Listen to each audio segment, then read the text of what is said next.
Exodus chapter 18.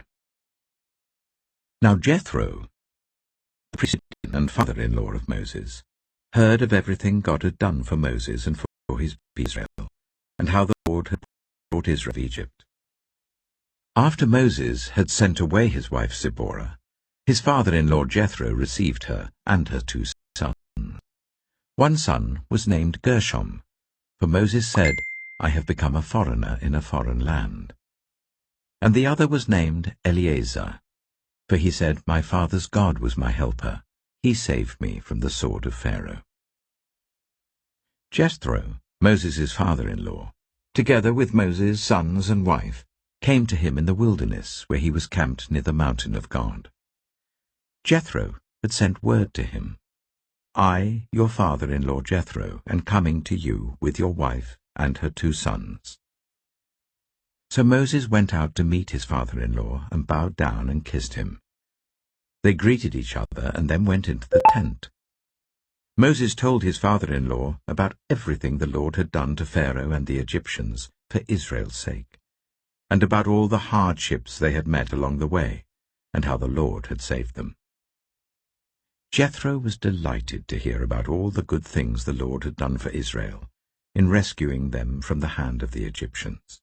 He said, "Praise be to the Lord, who rescued you from the hand of the Egyptians and of Pharaoh, and who rescued the people from the hand of the Egyptians.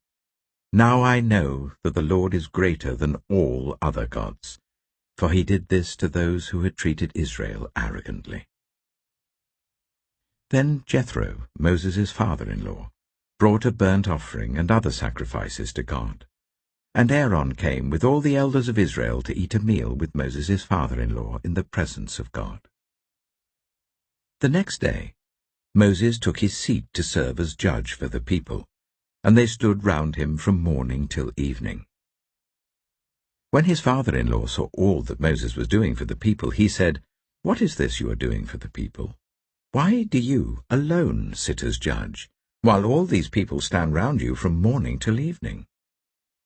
Moses answered him, "Because the people come to me to seek God's will. Whenever they have a dispute, it is brought to me, and I decide between the parties and inform them of God's decrees and instructions."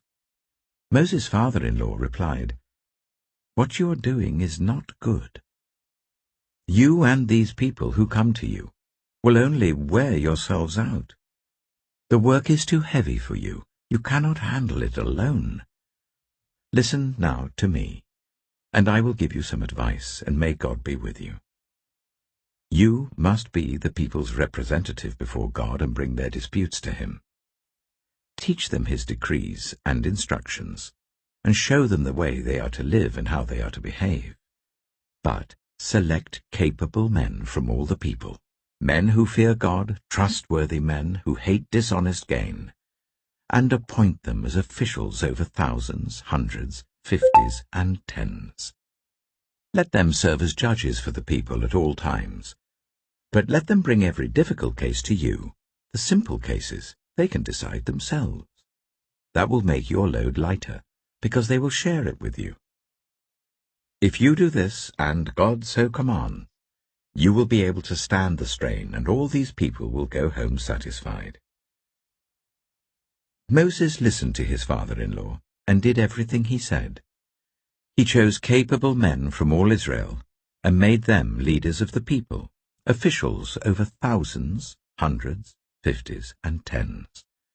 They served as judges for the people at all times.